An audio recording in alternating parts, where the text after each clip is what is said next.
Почитувани гледачи, добар ден. Време е за најновото издание на отворено студио на телеканал А1. Денеска ќе разговараме за активностите на ловното друштво Орел од Валандово, каде неодамна се одржа меѓународен трап турнир Кула Куп 2017. За таа цел ги поканивме Ѓорѓе Илиев, организатор на Кула Куп турнирот, и Слободан Милошевски, председател на ловно друштво Орел. Добар ден и добре дојдовте во отвореното студио на телеканал А1. Добар ден и добро ве најдовме. Добар ден. Како што веќе најавив и на почетокот, неодамна на стрелиштето на ловното друштво Орел од Валандово се одржа меѓународен трап турнир Кула Куп 2017. Учествуваа околу 15 на ловни друштва од повеќе места во земјава, но и соседството, па еве кажете ни повеќе за овој турнир, од кога се одржува и кој се може да земе учество.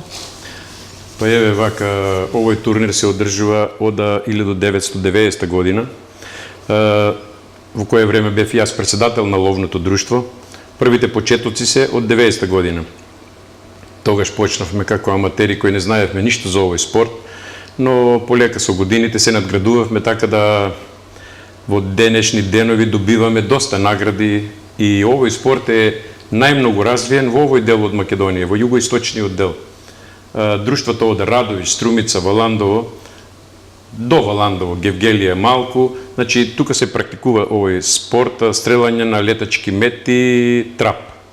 Има повеќе дисциплини, но ете ние сме се определиле и ја практикуваме повеќе оваа дисциплина.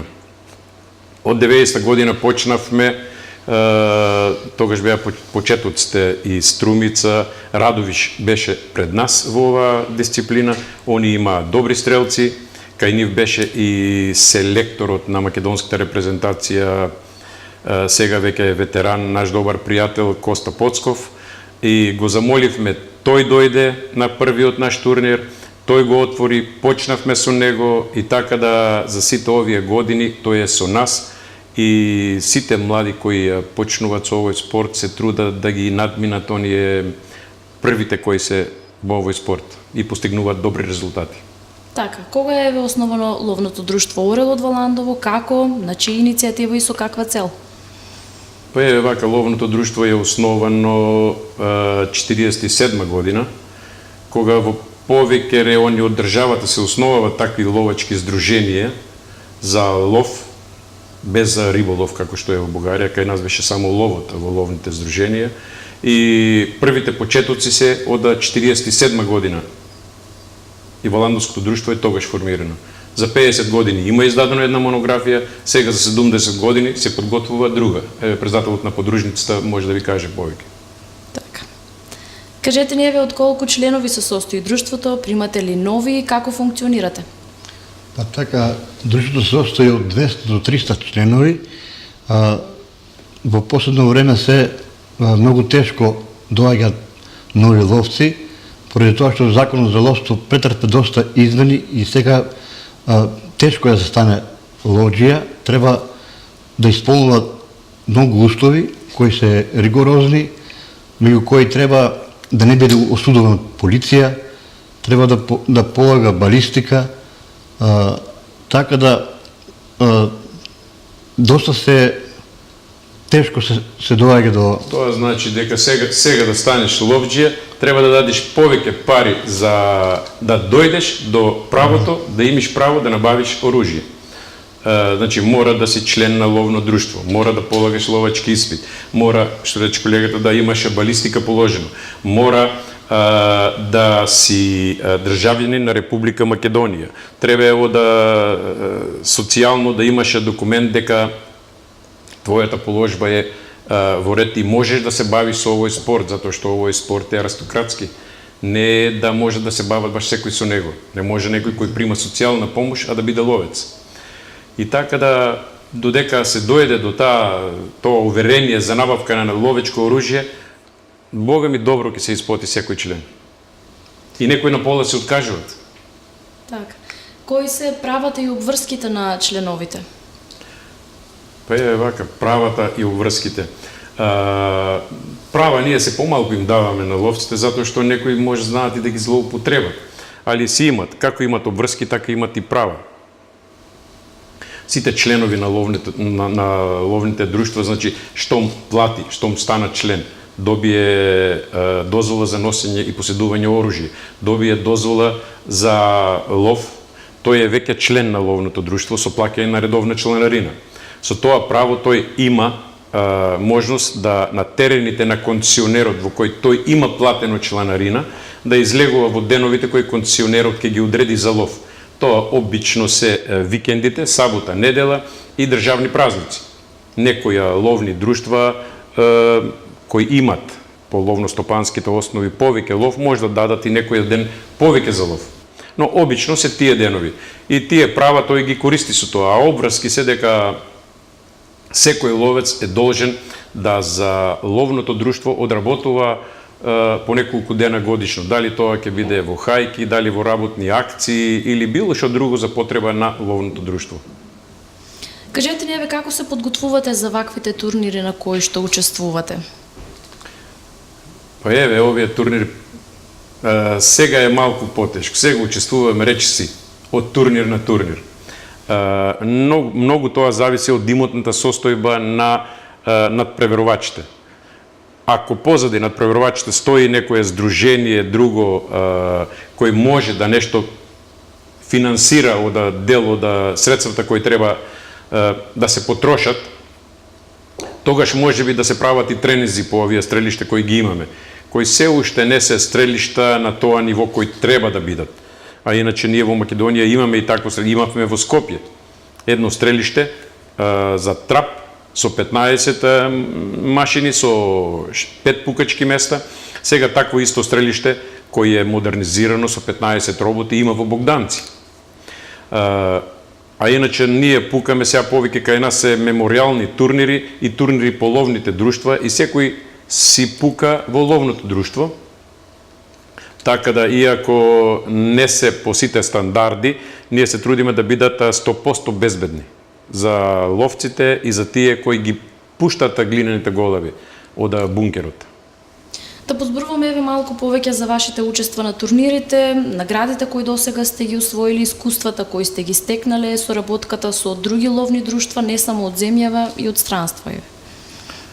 Па уште од 90-та година кога почнавме со овие надпревари, прво беше на југоисточниот, имавме формирано југоисточен регионален сојуз, во кој сојуз членувавме 9 друштва, почнувајќи од Демир Капија, завршувајќи до Радовиш и Конче. И тоа го организиравме во овој круг, значи југоисточниот регион. После тоа, кога веќе стапивме во контакт со пријателите од Бугарија и од Грција, и секој пат ги каневме и за редум неколку турнири, на 4-5 турнири, ние веќе ги крстивме меѓународни, затоа што од Петрич, Сандански, дури и од Дупница, во Воландово имавме гости, и имавме од Солун екипа, каде што главниот пукач е и произведувач на таква муниција. Така дојдовме во контакт со него, Димитар Ипсулус, доста ловци кои ќе слушате емисијата го познават лицето. И тој во Воландово доста години учествуваше со екипа надпревари. Така да го направивме турнирот да биде меѓународен и кога веќе беше меѓународен и учествуваат такви стрелци, а Димитар Ипсулус беше еден од врвните стрелци во Грција. Исто Коста Поцков беше селектор, првак на Македонија во ловно стрелство. Така да со тие двајца и сите кои се трудевме да ги стигнеме, турнирот добиваше име и на квалитет и ето со тоа што само беше меѓународен, името му беше поголемо. И така почнавме во сите Валандово, Струмица, Радовиш, во поголемите места ги правивме тие меѓународни турнири. Се здруживме кога веќе учествуваме на тие надпревари, со дел од учесниците стануваше пријател. Не само покрај овој надпревар, него веќе сме и кукни пријатели, затоа што со некои пријатели еве од Бугарија се дружиме веќе од 90-та година. Ние сме толку блиски што и на домашни слави по некој пат си одиме. Кажете ни кога започнува ловната сезона и кој дивеч е дозволено да се лови? Така, ловната сезона започнува од 1 октомври, но има еден момент што почнува од 1 август за прелетен дивеч. Кај нас ловците повеќе се заинтересирани од 1 октомври, пошто ретко има интерес на прелетен дивеч кој е во август, па така пречекуваме доста гости од страна, доаѓаат од Италија, од Грција и на ниво на подружница го организираме тој лов за тие ловци и ние си ја чекаме, значи, сезоната од 1 октомври, што е по-интересно за нашите ловци и така нешто ако Тоа е така. за прелетниот дивеч, ако прелетен дивеч се рачуна грлица, подполошка, бекасина. Тоа се птици кои за нашите ловци се некако неинтересни. Ние не ги ловиме, а е една добра можност преку нив да дојдеме до некои средства кои ни мањкат во ловните друштва. Секој пат ловните друштва се среќаваат со тоа да сега од кога испаднаа концесиите, голем дел од парите се дават за концесии на државата. Чланарината поради ситуацијата не можеме да ја зголемуваме према потребите кои ги имаме и затоа мора да бараме алтернативни извори на финансии. Тоа ни е еден алтернативен извор на финансии, каде просто речено дивечот го продаваме на странските ловци или еден влез во терен кошта 50 евра за еден ловец од странство и само за таа ден, наредната ден исто 50 евра. А кај нас редовната чланарина за цела година на еден ловец е 50 евра. И значи со тоа го надополнуваме буџетот во тие средства кај што ни фалат. Добро, а кој дивеч е забрането да се лови, еве, зошто и кои се казните за сите оние кои не го почитуваат тоа? кај нас застапена е срната и таа е забраната за лов, а казните се доста ригорозни и големи. Но тоа е апел, значи, до сите кои сакат да одат на лов на свиња, а сакат да се осмелат да пукат и на срна, казните се доста големи, да не го прават тоа. Срната порано беше трајно забранет дивеч. Во последните години со концесиите, кај што концесионерите имат и поголем број ловочуварски служби, се помалку се пука на срна и веќе ја има во некој си број. И така да Министерството за шумарство и земјоделие донесе одлука да исто и срната се брани со ловостој. Тоа значи сезоната кога е за лов е отворена и за срна. Ама оставено е секој концесионер сам да одлучи дали има срна да лови или нема да лови.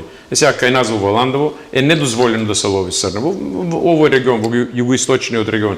Затоа што срната се уште ја нема во тој број што треба да ја има, за да ја браниме со ловостој и кога е ловна сезона да ја пуштаме за лов. А што кога не е ловна сезона? Какви се вашите активности во тој период? А исто има доста активности во тој период кога не е ловна сезона. Тука почнуваат нели да се раѓаат малице на дивечот и тука им треба доста помош во тоа, зашто има голем број на предатори кои се загрозени од истите, така да имаме доста активности преку тој период, ги подхрануваме, значи им носиме храна, имаме хранилишта и организираме хајки на лисица, на вол, кои што се застапени кај нас доста и се загрозени и зајакот и мали прасиња од дивечот, така да има доста активности од тој план. Значи, ловецот не е само ловец, да чекаме да дојде ловната сезона и пушките на грбот и да заминеме на лов. Него во периодот во кој е ловот забранет, активностите се многу поголеми. Значи, сите ловци имат обврска, прво, да го заштитиме дивечот, да дозволиме репродукцијата да се одвива непречено, предаторите кои сметат, кои се штетници и го напаѓат полезниот дивеч, да ги отстраниме.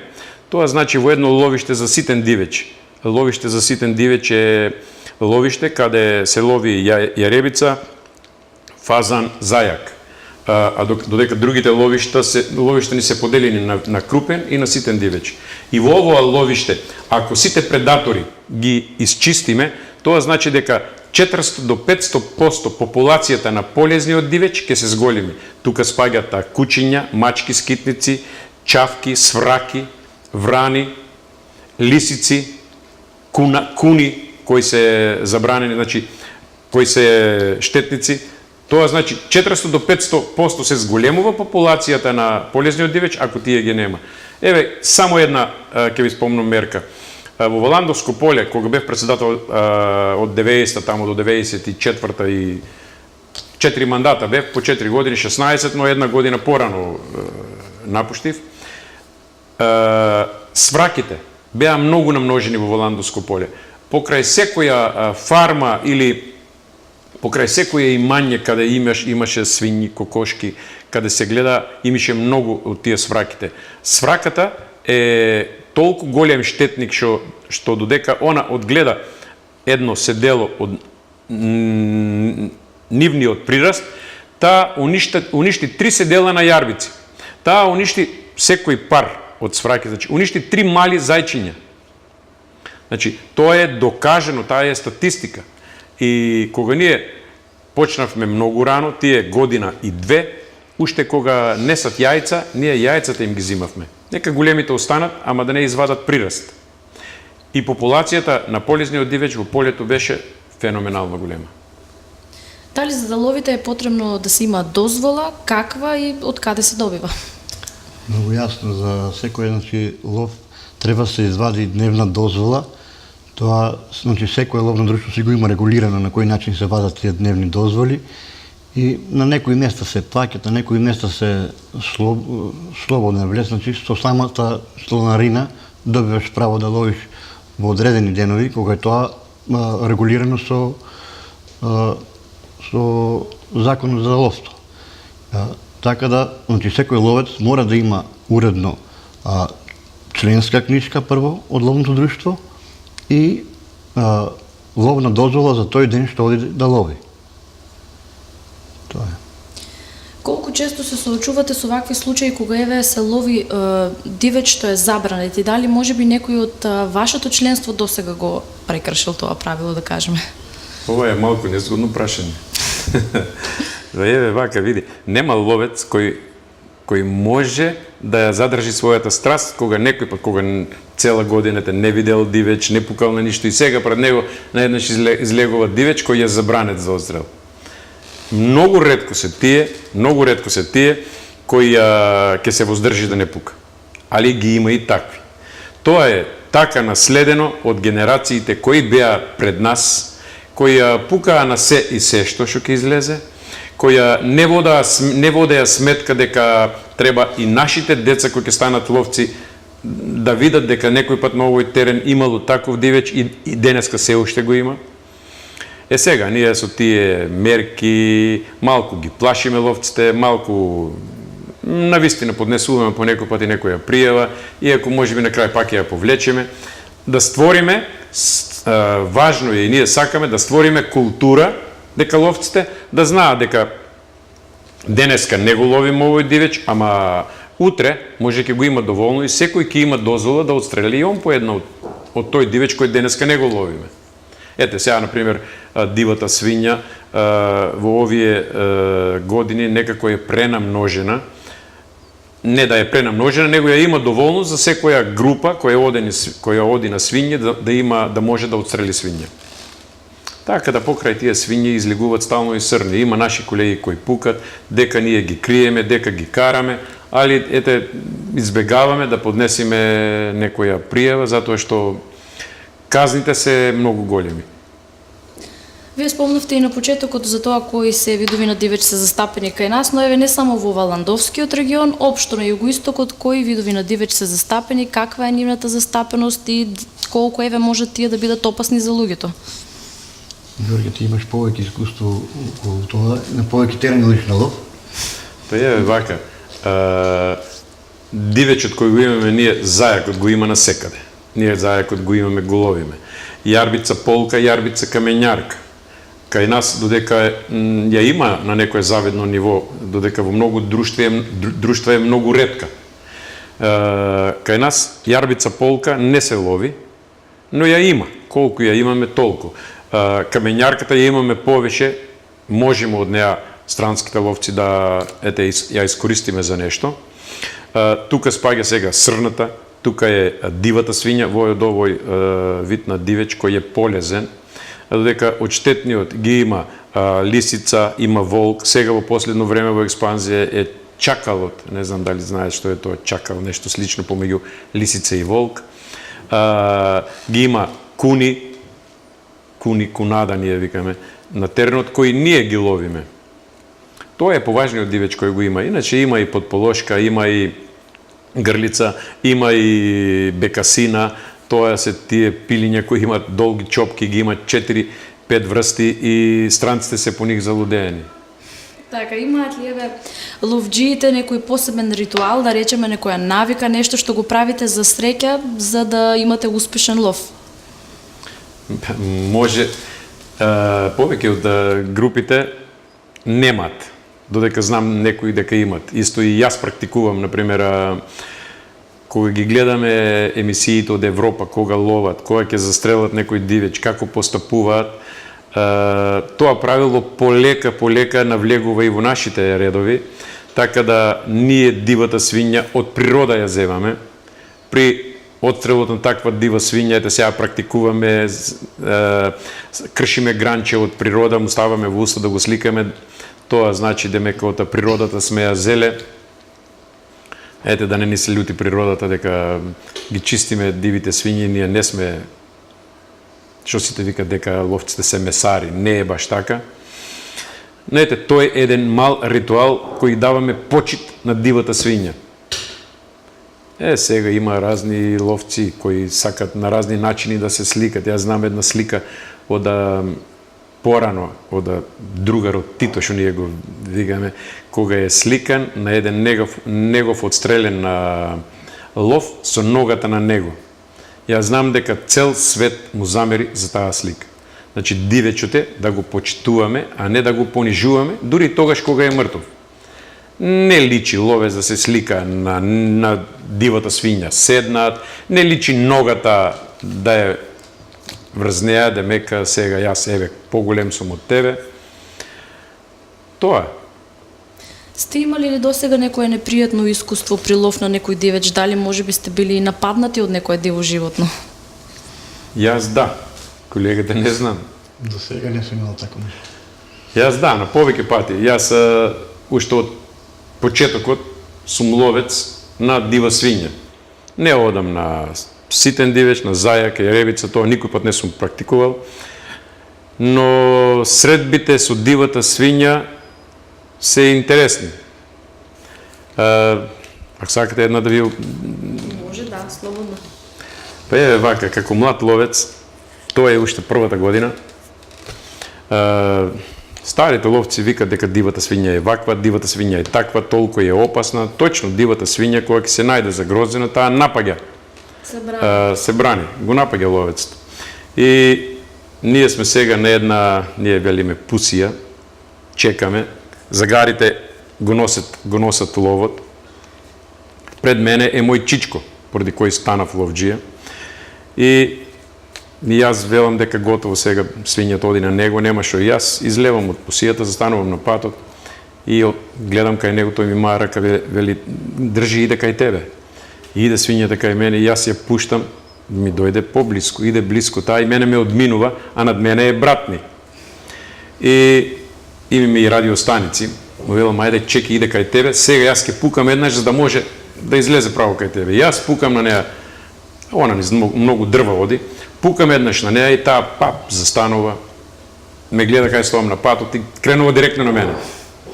А па пред само пола саат додека уште се местевме, чичко ми еден негов другар, Лјупчо Тотлев, ни расправа дека кога тие биле ловци тука на тој пат, јас вика стоам тука, дивата свиња иде од здоло и она вика на метро, она вика дза и јас бам. Добро, викам, 1 метро, јас немам шанса да утепам. Чичко ми вика, јас вика малце подолу, вика, ида 2, го пуштам едното да замине, бам, вика прво на тоа второто, тоа првото застане, вика да виде што биде со второто, бам и на него, вика и 2 вика тука. И сега кога крена прасето да иде кај мене, прасе. 28 кила беше чисто месо, значи тоа ти е негде околу 40-50 кила бишенце. Ние така велиме бишенце, прасенце. И го оставам да иде кај мене, иде на 2 метра и јас пукам во очи, рече си во очи на него. Паѓа бишето, паѓа во едни, ние велиме габер, тувка од дрва, кој е ниско деградирано дрво, има повише како боцки по него и паѓа, ама не да падне да умре, него тој поново станува, само закачен и кренува кај мене. На мене пушката нова, прва година ловџија, и јас на патот, а тука провалија негде 2-3 метра, можеби не многу голема, ама 2-3 метра, а тука шума на друга страна. И само му ја пружам ногата и пушката напред ја држам. Тој ме удира по ногата, ја удира пушката. Пушката ми бега горе према дрвата, прасто поминува, јас паднат, станувам, пушката по гранките, паѓа, си ја фаќа. Го стигнуват, го терат, прасото го терат моје куќе и на чичко ми куќе. Загарите што ги видиме куќе. Загарите. И на 20 метра, прасто бидејќи удрен, и он малцо како гроги се понаша, влева во еден честар од дрва, ко фаќат загарите позади, прасето квичи, вика и чикото излегува, му викам готово, добро, не пуки, утепане. Одум кај него, ставен на метак во цевата, поново на пълната пушката, и со пушката, знаеш, првиот страх е малце страх, така да идам близко до него, бишето квичи и јас со пушката во ребра на бишето држ, ги силам загарите. Сега старите ловџи велат, така се сили загаро. Кога он е тука, јас му давам кураж на загаро и они го дават прасто, но прасто поминува ни ста грипата од друга страна и бега. Јас на чичко ми, чичко држи чичко, бам, пука тој прасто паѓа. Абе, не ли вика беше готов? Абе, беше готов, гледаш, викам со пушката по ребра, цело време го мушкам. И вика, така се тепа, а не така вика како тебе. После кога го деревме прасто, кога ми бил наблизко тука само 3 сачми вака му поминали плитко и нигде не удран на друго место. А јас мислам дека, ете, близко е удран ништо. Тоа е една, имам и друзи. Сепак еве овие непријатни случаи не ме натерале да се откажете од страста и натаму да продолжите со тоа што го правите, да бидете ловче. Не, Тамара, тоа уште повеќе те мотивира. Тоа на другите. Сите ловци кога идат првите денови, првата година на лов се предпазливи, се уплашени. Па некои, ете, има и стари ловци кои се уште се плашат од тие средби на дива свиња. Кој нема средба со дива свиња, не знае колку е силна. Кога може едно прасе од 50 кила, 3-4 метра да те фрли наназад од која ќе те удри, а ако има заби, да ви кажам сега една, нема да споменувам луѓе, ама ако ќе спомнам случката, луѓето ќе се препознаат, само нема да ги знаат можеби другите. Дива свиња нерец фатена на лачка. Тоа е строго забрането и лицата за да не пукат, тоа се случува оваа година, во февруар месец. За да не пукат и да се откријат, да се слушни звукот од пушката и се ангажират службите за заштита, земат секира и одат со секира да ја тепат. А претходната година имат исто така 2 фатени, со секира отепени и ником ништо, а не се ни ловци. И сега едниот зема секирата, големо прасе, големо бише, ние велиме нерец, кој има доста добри заби, и со секирата замавно веднаш, уште еднаш, се подсмгнува и влегува под нозите на прасето, на бишето. Кој си го потфаќа бишето, му направува толку рани и посекотини, што на неговото тело 57 конци го шијат докторите. Оди во Валандо во безсознание, другар му го извлекува од под прасето, под бишето, го носат на доктор, докторот кога видел што ја го праќа за Гевгелија, од Гевгелија за Скопје, го вратија со 57 конци. Тоа ти е, ние велиме нерец, кој има доста големи заби, тоа е машко од дива свиња. Колкав е ризикот да се биде ловџа? Не само од овие непријатни случаи, но се случували еве кога може ловџиите не сакајки меѓу себе да се ранат или, не дај Боже, убијат? Сведоци сме дека секоја година, еве просек за последните 30 години, на година се паѓа по 1,5 ловец загинува на лов. На лов или во криволов. Сега сите не се има и во криволов кои загинува. Значи тоа е непредпазливоста или несериозноста со ракувањето на оружјето. Тоа е лица кои настрадале. А колку случаи има кога оружјето испукува помеѓу луѓе, во група, ненамерно или од невнимание, незакочена, закачена на некоја копче, на некој патент од облеката, па пред тебе некој можеш да го удриш. Тоа не се брои колку е. Значи ризик постои, али ако групата се познава, ако ловците се доволно внимателни, ќе бидат избегнати сите такви непријатни и несакани случаи. Има една стара пословица што е еднаш пушката пука празна. Да, ја знам таа. Таа стара пословица вели дека пушката секогаш треба да биде празна, ама и празна пушка еднаш пука сама. И затоа правило, ловците никој пат и празна пушка да не ја насочуваат во правец на ловец. Затоа е таа пословица. За крај, кажете ни кои се идните планови и активности на ловното друштво?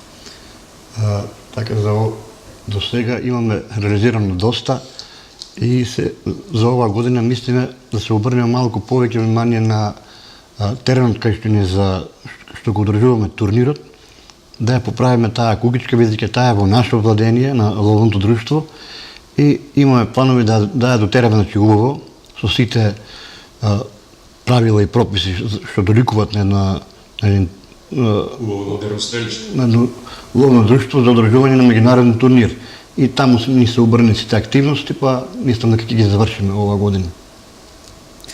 Така, ви благодарам и на двајцата што бевте наши денешни гости и се надевам дека повторно ќе имаме прилика да гостувате и да зборуваме повеќе за вашите искуства и пријатни или непријатни случаи. Ви благодариме и на вас. Ајде до година ќе ве викнеме да бидете сведоци на надпреворот, па да снимате.